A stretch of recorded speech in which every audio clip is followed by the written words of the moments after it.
Hello students, welcome to my class. So in today's video we will learn about normal subgroups and factor groups.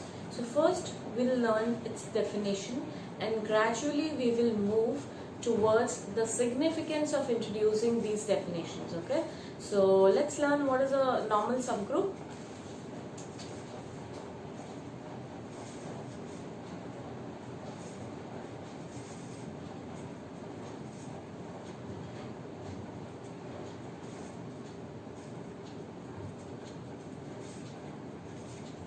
A subgroup H of a group G is called a normal subgroup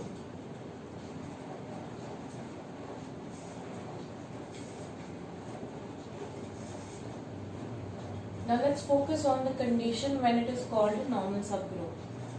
If AH is equals to HA for every A in G. Okay? So a subgroup H of a group G is called a normal subgroup if AH is equals to HA for each A in G. Okay, so what is the set AH?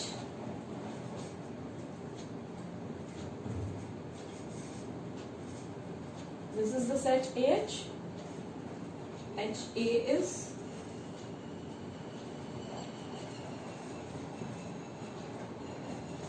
alright. So now we might be tempted to conclude that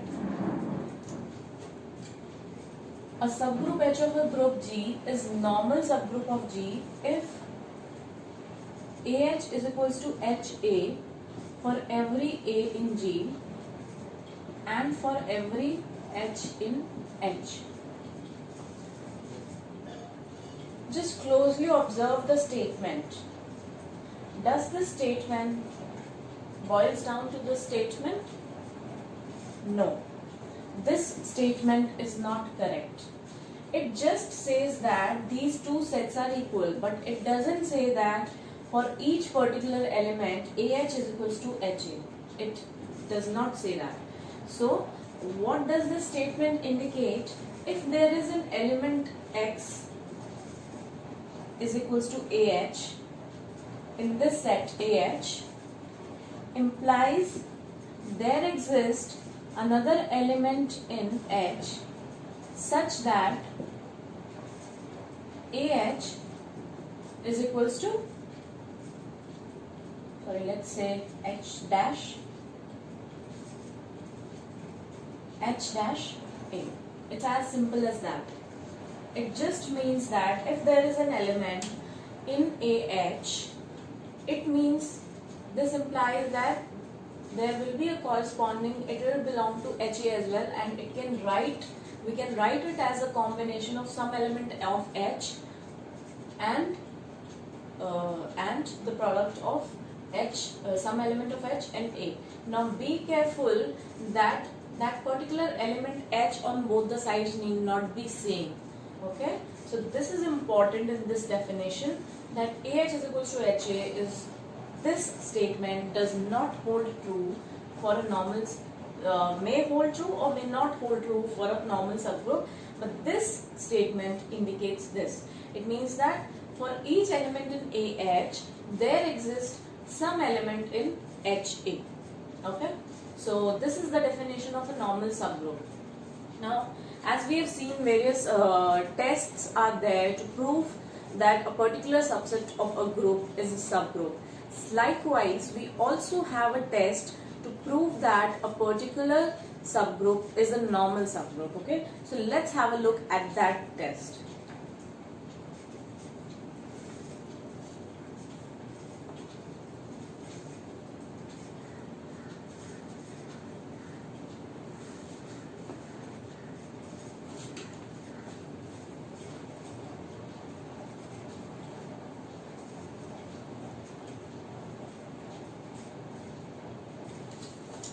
this test is called normal subgroup test.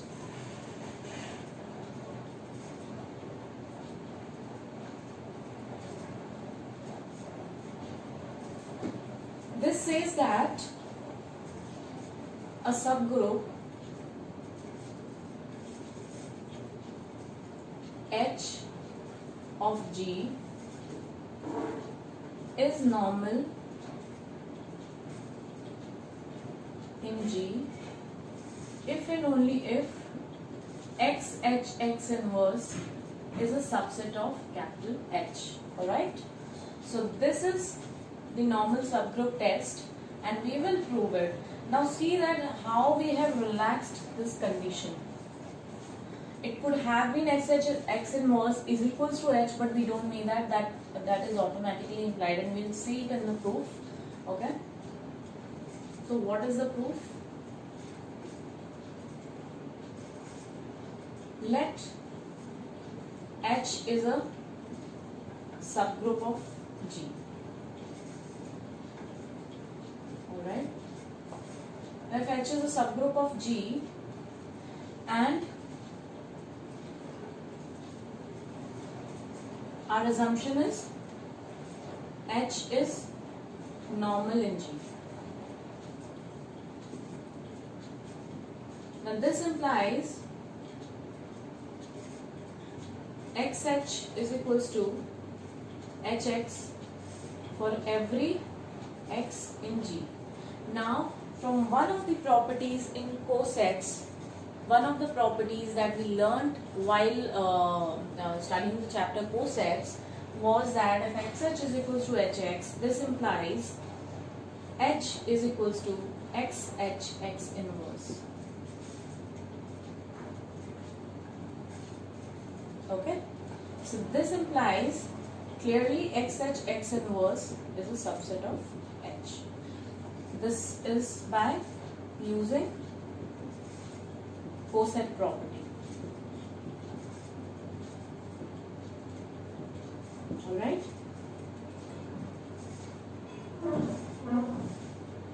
So now if we look at the other side of this statement, this says that if XH X inverse is contained in capital H, we need to prove that H is normal in G. Alright. Clearly, if this is the case, XH is contained in HX.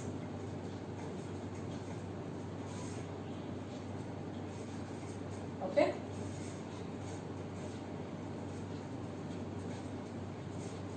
Now we need to prove the other way round, that HX is contained in XH. Alright?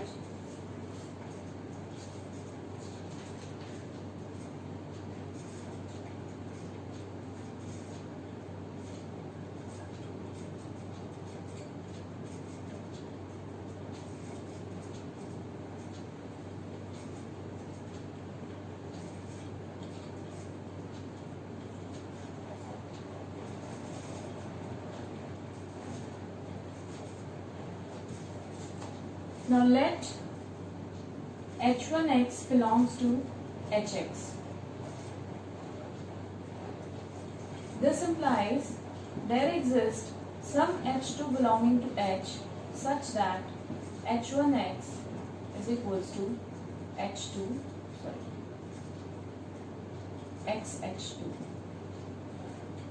Okay?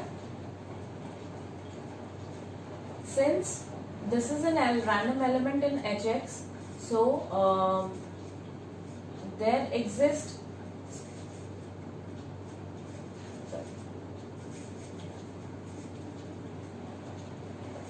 we need to prove that there exists, it can be written as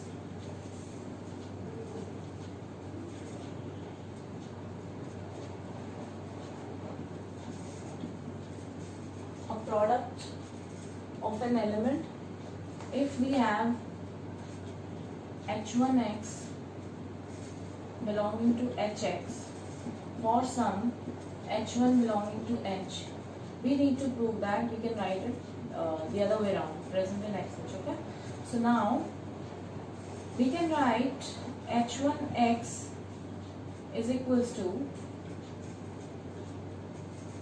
can we multiply by x inverse on the left hand side, and we need not worry about associativity of elements, okay, because this is a group, and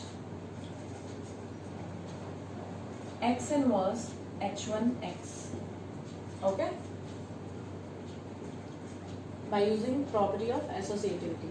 And now this belongs to h, this particular element x inverse h1x belongs to capital H.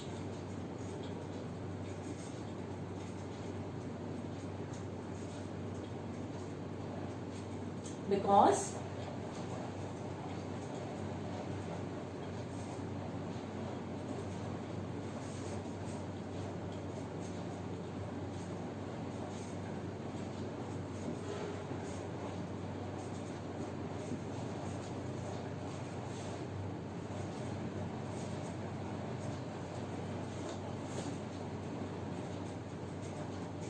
how can we write it? We can write as x h1 inverse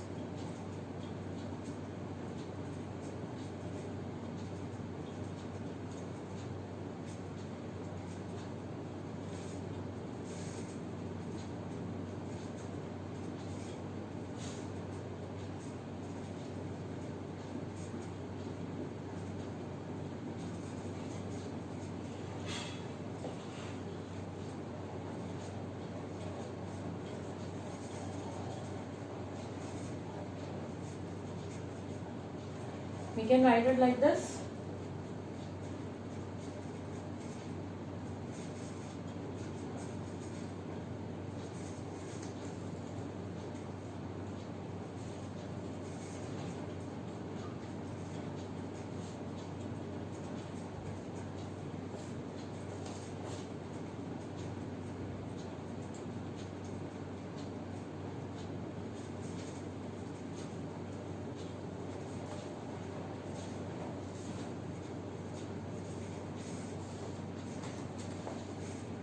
That xh x inverse is a subset of h for every x in G. Now if x belongs to G, x inverse also belongs to G, and hence if we replace x by x inverse, we'll also get x inverse hx is a subset of h.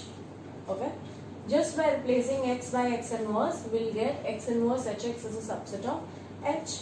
Now this implies, since this is also true, x inverse h1x also belongs to hx, also belongs to h.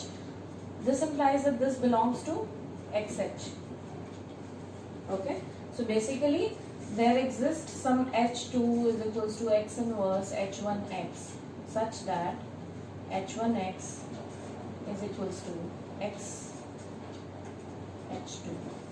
Alright, so we have also proved the other way round.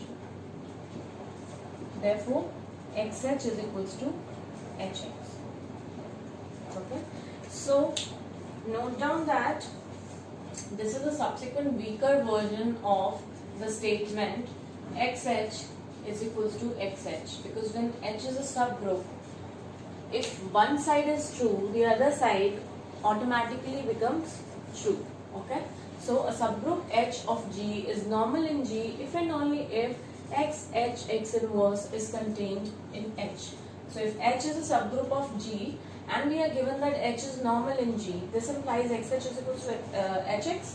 This clearly states that H is equals to xh inverse, and by the properties of cosets, and hence we conclude this property and prove the other way side. It's quite simple that if this is true, then clearly xh is contained in hx, and just by replacing x by x inverse in this statement, we get X inverse Hx is contained in H, and hence we are able to prove the other way round, that Hx is equals to Xh. Okay. So this was a proof for the normal subgroup test. So now let's take up some examples of normal subgroups. Now, just before introducing this test, I mentioned that AH is equals to HA for every A in G and for every H in H, implies that H is normal in G. Sorry, H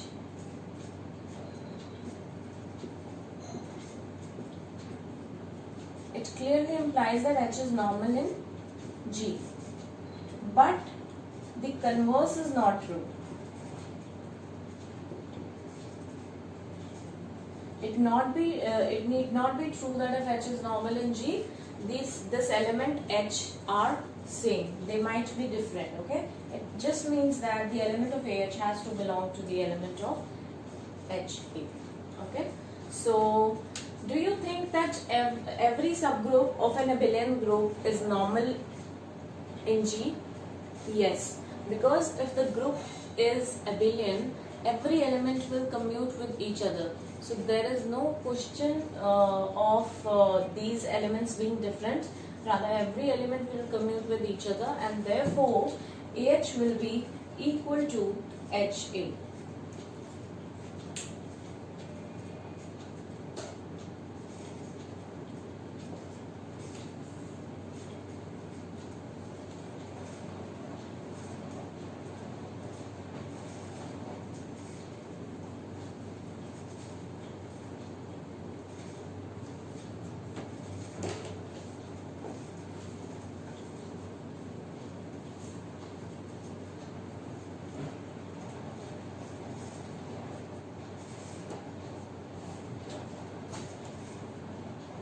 Every subgroup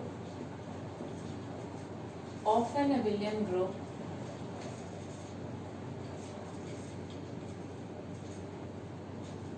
is normal in G. Okay, so every subgroup of an abelian group is normal in G, and this is first conclusion. Now second example is ZG, the center of the group is normal in G. Why? Because every element of the center will commute with every element of the group. Okay, so again we need not worry about these sets being commutative, and these will be exactly same, because whenever we multiply A with any element of center, it will be same as its commutative part.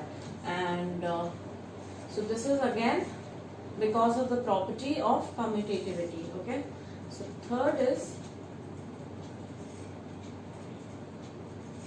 AN is a normal subgroup of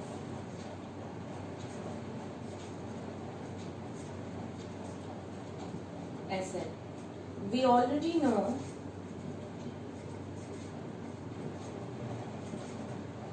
that An is a subgroup of Sn. Alright?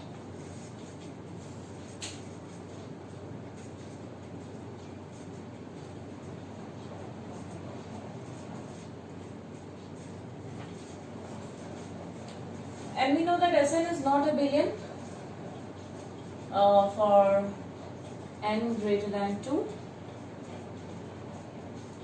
Okay, so if we multiply 1, 2 into 1, 2, 3, if we take an example of S3 is not equal to 1, 2, 3 into 1, 2, but 1, 2, 3, 1, 2 into 1, 2, 3 is definitely equal to 1, 3, 2 into 1, 2.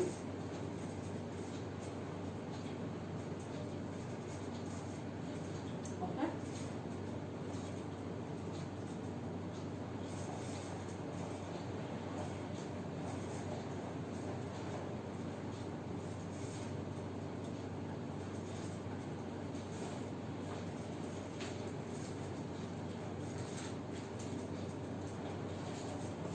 also that 1 3 2 will belong to an.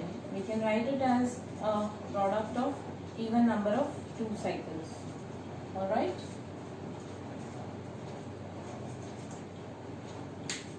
Now an is a normal subgroup of Sn. An, what is an? An is a collection of all even permutations of the set 1 2 3 so on up till n.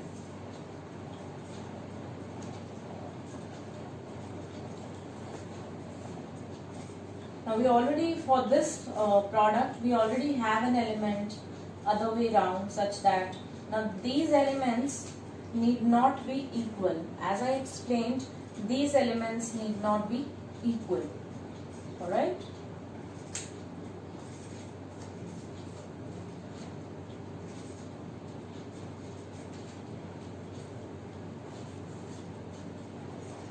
And fourth example is, we know that Gl2R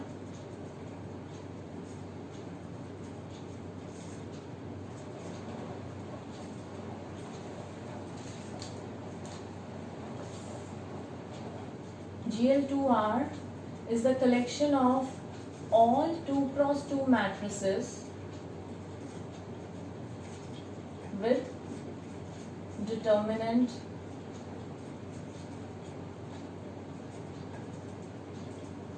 non-zero. Now this non-zero determinant, this is a group. Also, if we call it special linear group, set of all 2 cross 2 matrices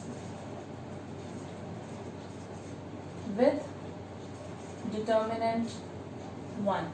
Now whenever we talk of an additional condition in case of collection of matrices being a group, that means the operation is matrix multiplication, because for matrix addition we do not need any condition of this sort. Okay, so this is the operation on these groups is matrix multiplication. Now this is a special linear group with 2 cross 2 matrices having determinant 1, that is 2 cross Gl2R is 2 cross 2 matrices with determinant non-zero. Now this is clearly a subgroup of Gl2R because this will form a group, and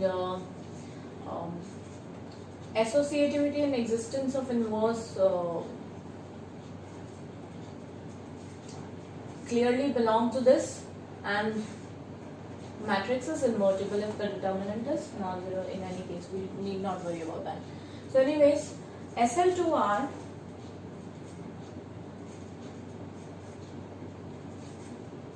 is normal in Gl2R. This is the notation of normal subgroup, right?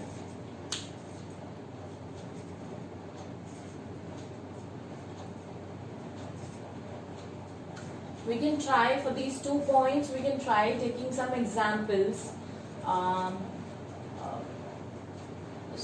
by picking up selective elements and finding out whether this is true or not.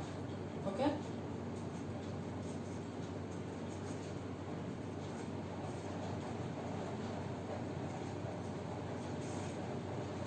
Now, after that's left as a task,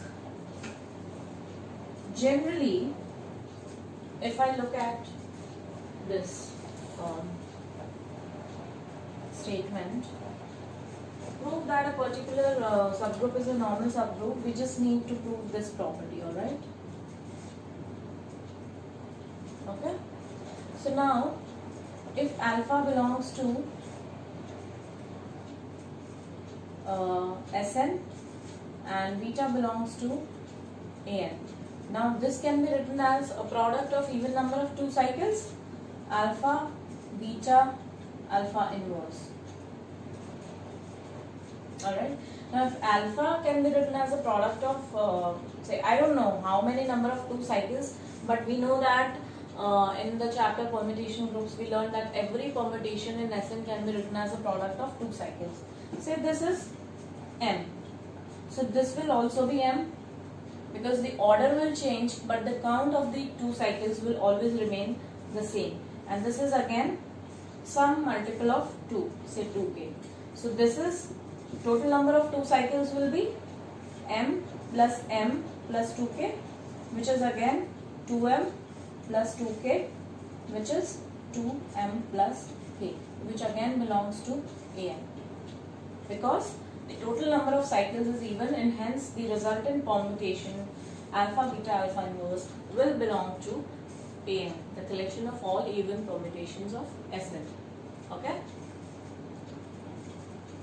Similarly, we can go for the proof of the fourth point, that Sl2R is normal in Gl2R. Okay.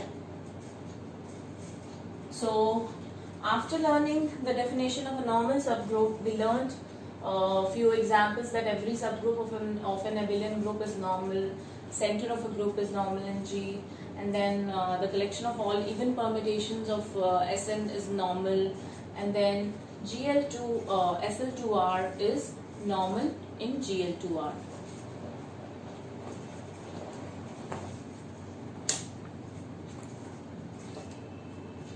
Now, so far we have been discussing the normal subgroups.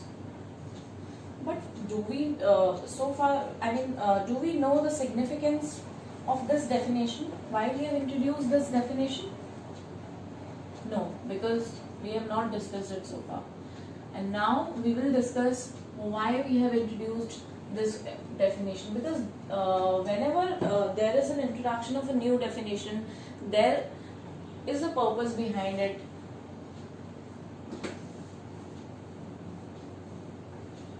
And let's see where it goes. Now, when we have a normal subgroup of a group, this is H. This is a normal subgroup, alright, of the group capital G. Now, if this is a normal subgroup of G, then look at the collection of left cosets of H in G.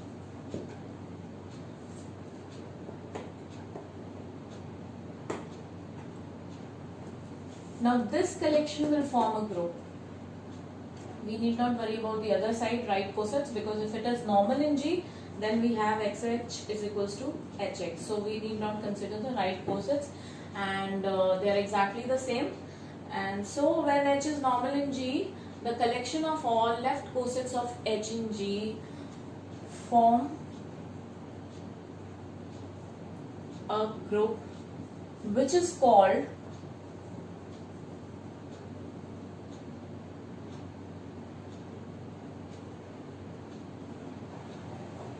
factor group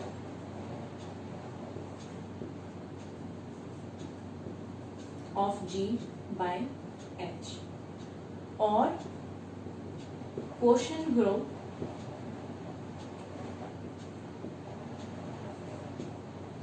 of G by H. Alright.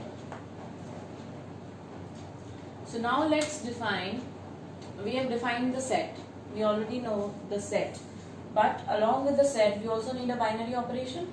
Okay, and for that, let's define, let G be a group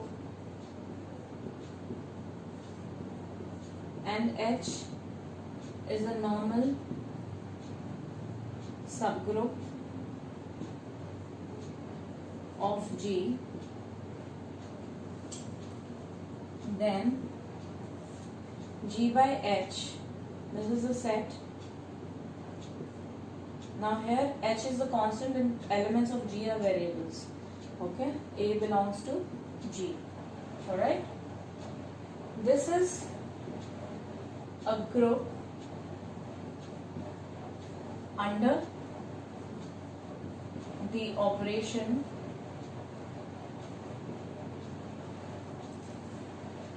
AH into BH is equals to AB into H.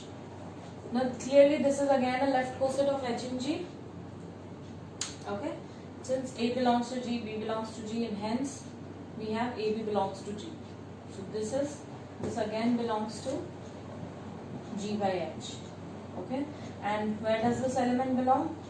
G by H cross G by H. Okay.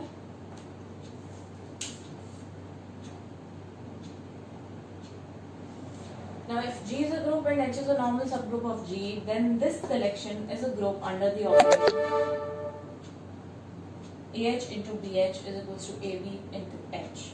Alright?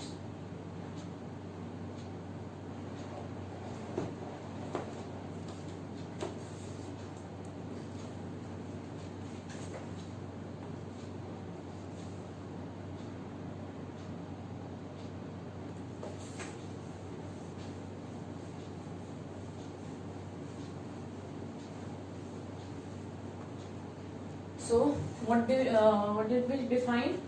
If H is normal in G,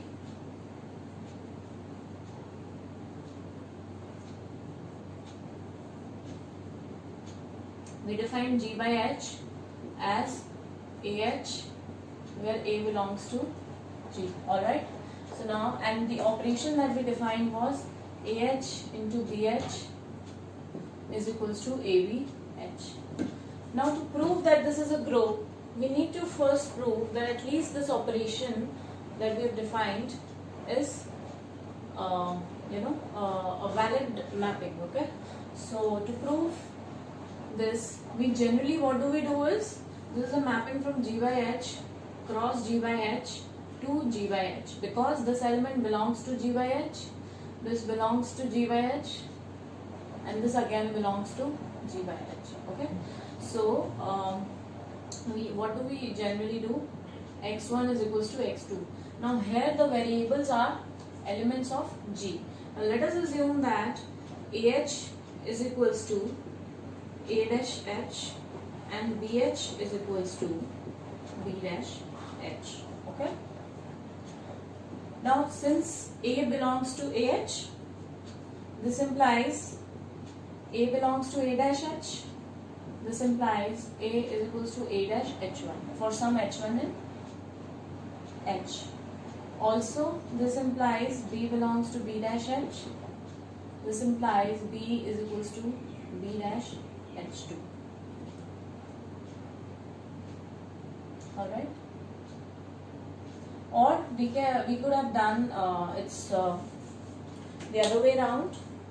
That is, A dash belongs to this coset and hence A dash belongs to AH. Similarly, B dash belongs to BH. This implies A dash is equals to AH1 for some H1 in H. Again, B dash is equals to BH2 for some H2 in H. Alright. Now we calculate A dash B dash H. It should be same as this right hand side. Okay. So let's calculate AH1 into BH2 into H. Okay. Now AH1. Now when we club H2 with capital H will absorb H2. Okay. So this will be again equal to BH. Is it clear how the subgroup absorbs the element? Because H2 into any element of H will again belongs to H. Okay.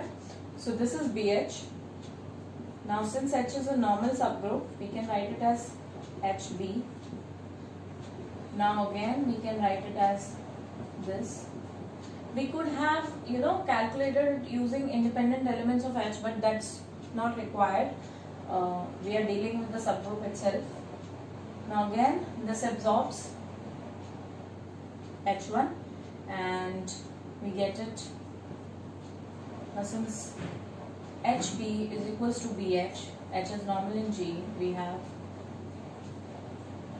this result.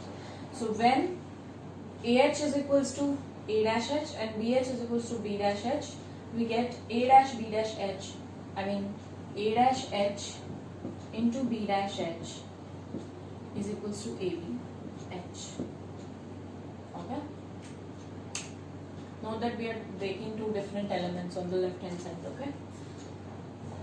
So the operation is well defined.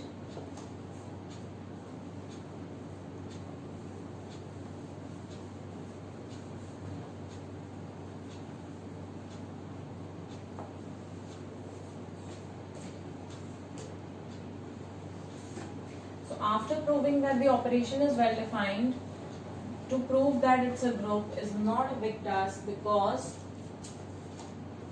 clearly H is identity,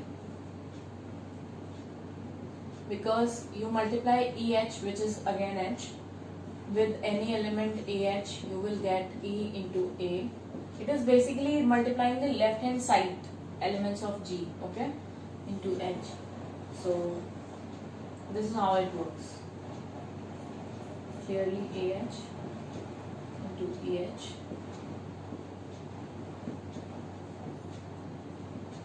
Okay. So H is identity. Now if there is any element AH belonging to GH, we will have A inverse H. Because A belongs to G, A inverse belongs to G. Belonging to G by H, which is inverse, because AH into A inverse H is equals to A inverse H. And we can prove the other way around also, A inverse H into AH. Let's write it down.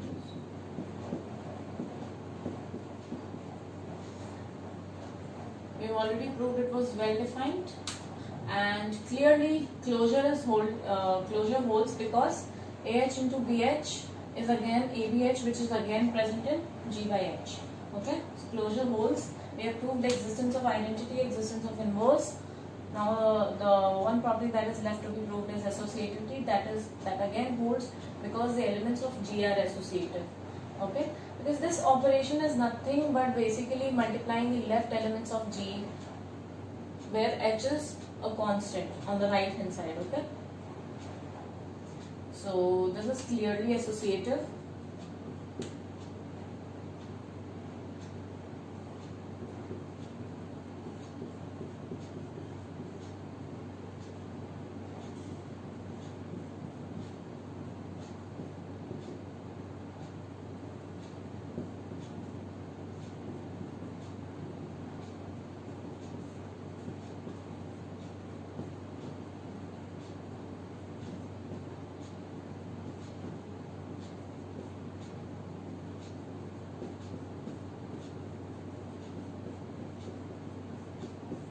This is clear because the elements on the left hand side are associated, okay, under the operation of G. So this is clearly a group. Let's take some example of factor group.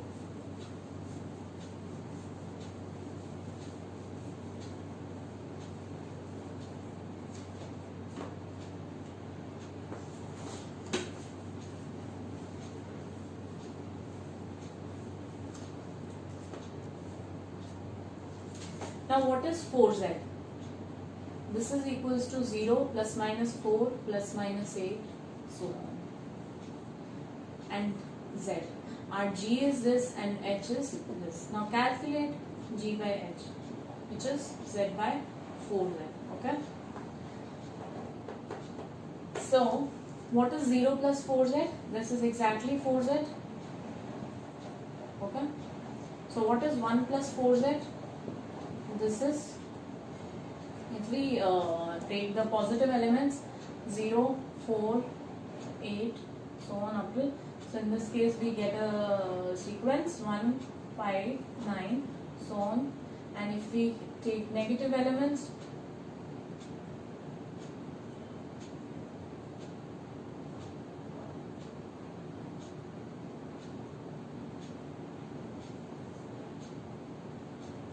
then we get minus 4 plus 1 is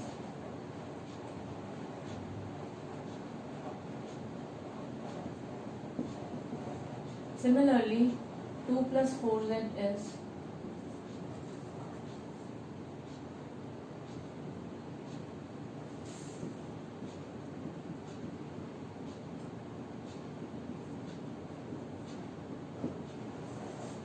3 plus 4z is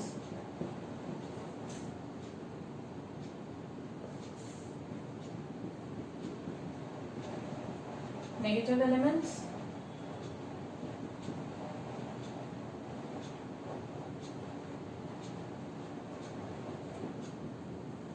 Okay, so these are again. Now if k belongs to, z, if k belongs to g, then be careful that here the operation is addition. Okay, so k plus k by division algorithm, k can be written as 4q plus r, where r lies between 0 and 4.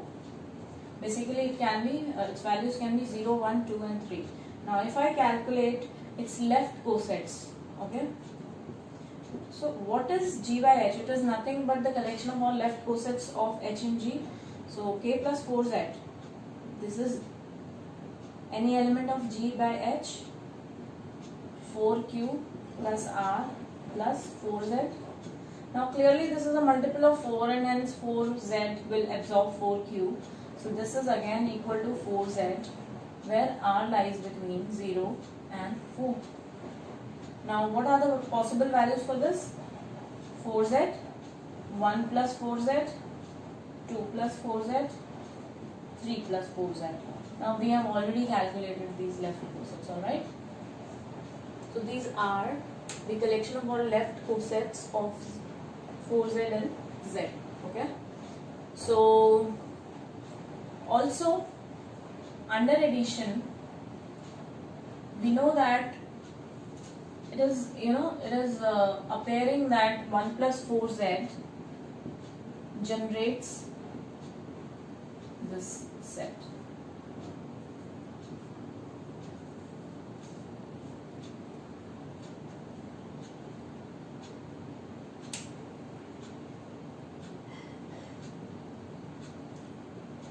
Because 2 plus 4z is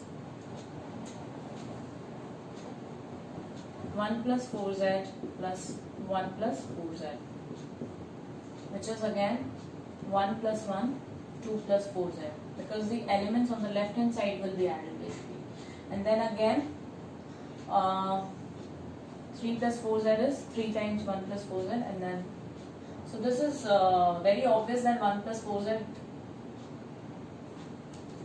generates z by 4z. So now this is finite, this is cyclic, and in the chapter isomorphisms we did a theorem that any finite cyclic group of order n is isomorphic to Zn. Now this implies z by 4z is isomorphic to z4 .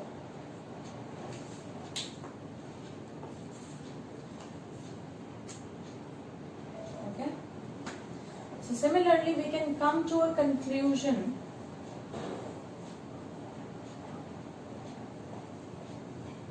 that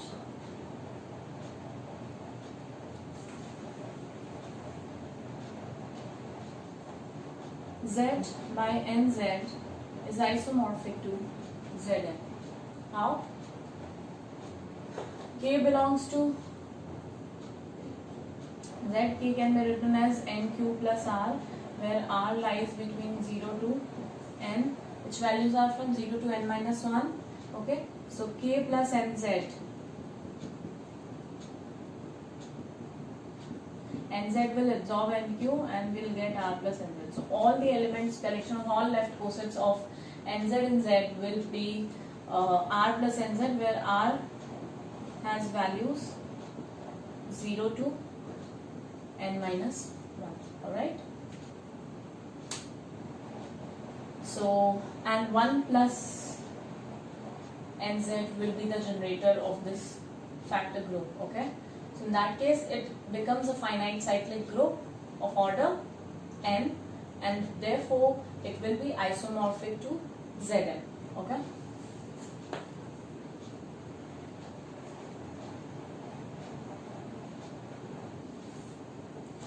let's take another example to clarify how how operation is applied on these elements of the factor groups.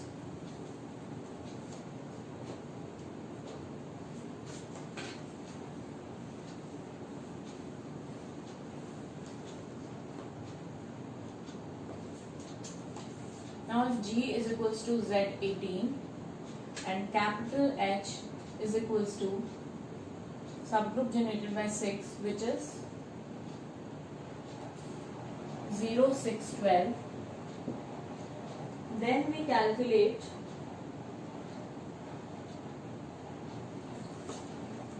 five plus H and 4 plus H. Now H is collection of all multiples of 6, okay, in Z18. Now this will be 5 plus 4. Apply operation on basically A plus H into B plus H is AB into H. Okay. Now what is AB? This operation AB is not just simple product. It's basically the binary operation between. Okay. So 5 plus 4 is 9 plus H.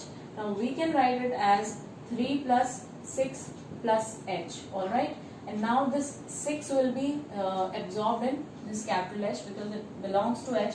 We know that AH is equals to H if and only if A belongs to H. Now if 6 belongs to this will again be equal to H. Alright. So this is how operation is applied on elements of the factor group. Alright.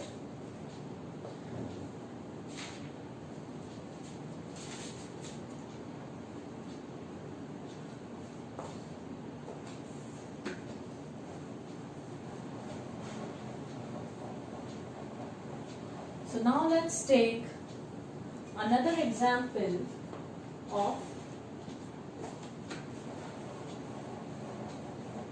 factor groups.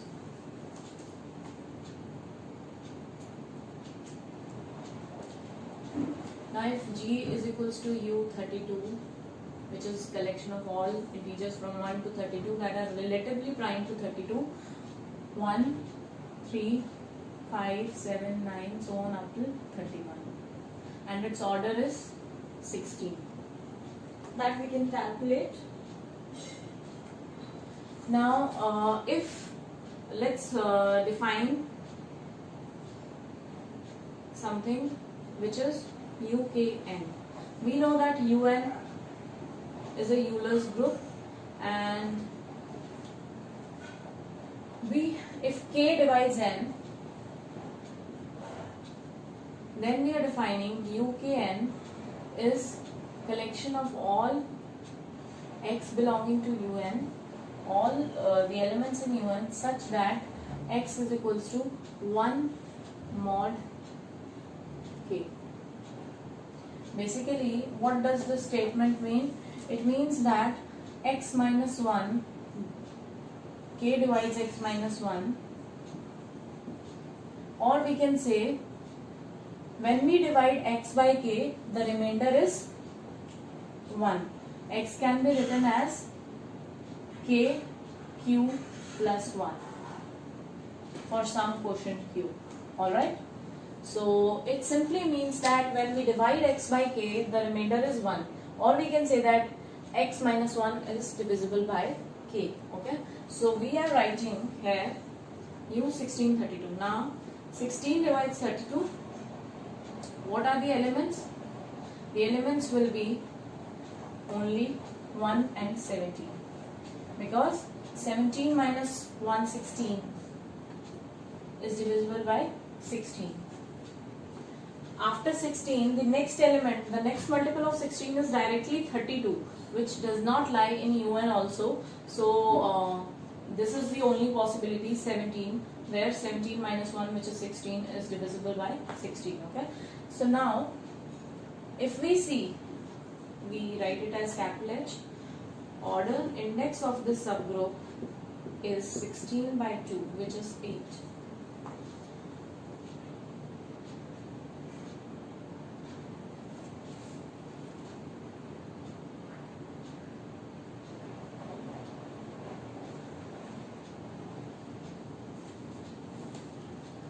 Now to define factor group, at H has to be normal in G.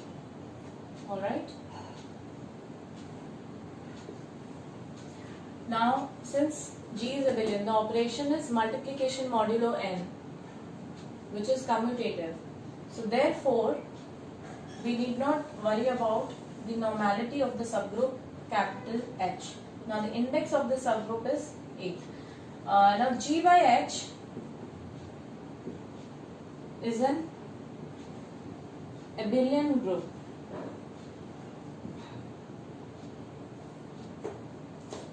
Of order 8. Alright.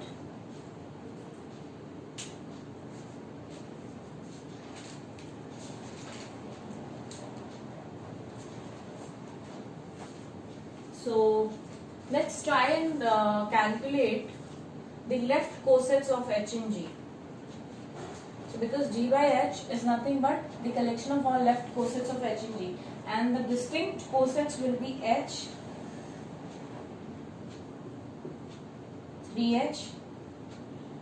I'm not calculating these, and I'm just copying these elements directly, and you can verify that these are distinct cosets of H and G.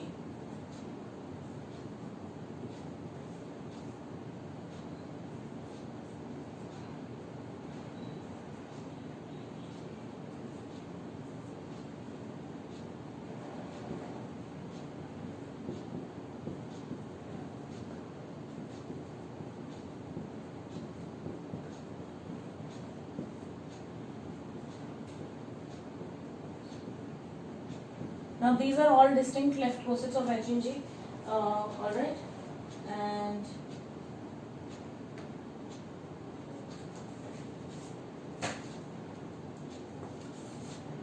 now if we consider 3H square, okay, so which is 9H, which is not equal to H, and hence its order is, we know that order of every, in a finite group, order of every element divides the order of the group, and hence whatever is its order, it must divide the order of the factor group, which is 8. Okay, so although 2 divides 8, but 3H square is not equal to identity, and hence its order is not 2. Can its order be 3? No, 3 does not divide 8. Yes, its order can be 4, but it's not necessarily 4, and we are not calculating it. But from here we know that its order is at least 4, greater than or equal to 4. Okay, order of 3H is greater than or equal to 4.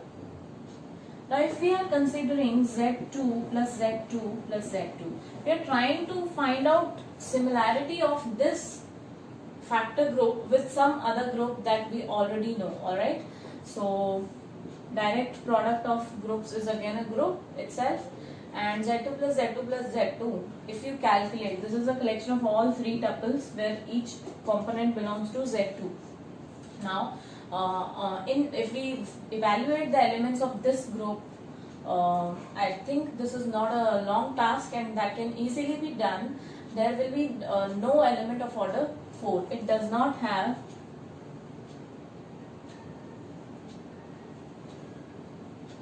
any element of order 4.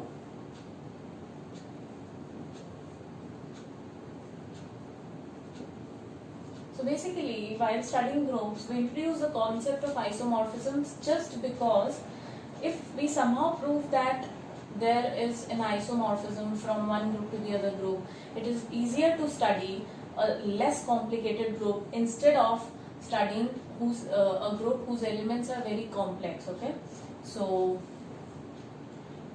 clearly this G by H factor group is not isomorphic to this group. Alright, so now let's try and find out if this is isomorphic to Z8, because order of G by H is 8 and its order is also 8. So we might be tempted to guess that this is isomorphic to this, but this is not, because it has its order is greater than or equal to 4, whereas this group does not have any element of order which is greater than or equal to 4.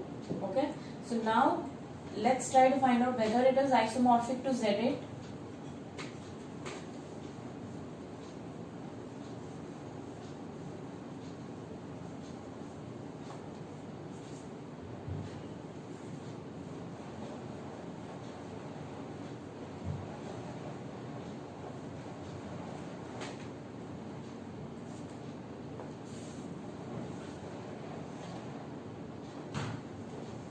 Which is 0, 1, 2, 3, so on to 7. Okay. So now if we calculate 7h square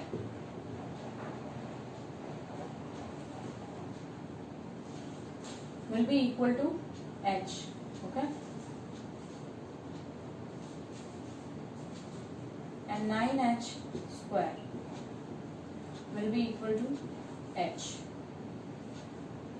So is that possible? Does Z8 have any element of order 2? Yes, it might have or might not have, but definitely it cannot have two elements of order 2. Okay, because any element of order 2 will generate a subgroup of order 2. 2 divides 8. By fundamental theorem of cyclic groups, we will have that there is exactly one subgroup of order 2.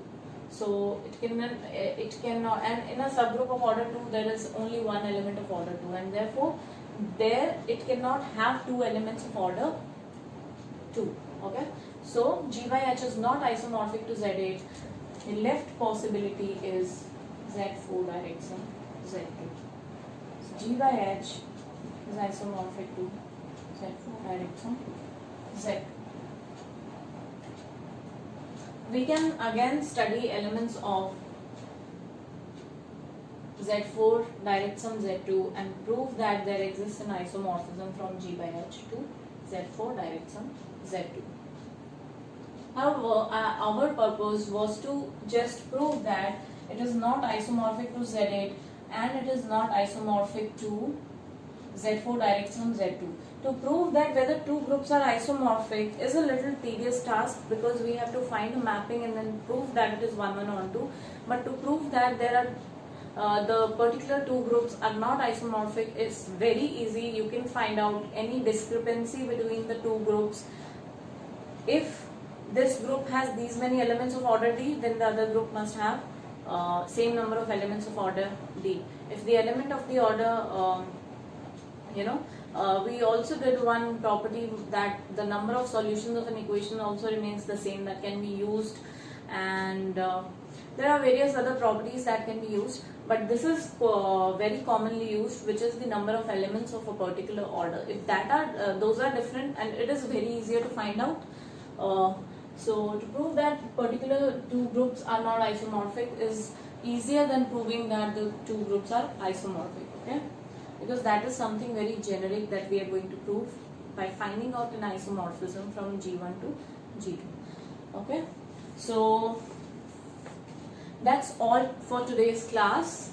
So in today's class we learned that what is a normal subgroup, then we did a normal subgroup test, and then we also learned the significance of normal subgroups, why we introduced the definition normal subgroups. Okay, so the purpose of introducing this definition was to introduce factor groups. Okay, so thank you for watching this video, and do watch out for the upcoming videos.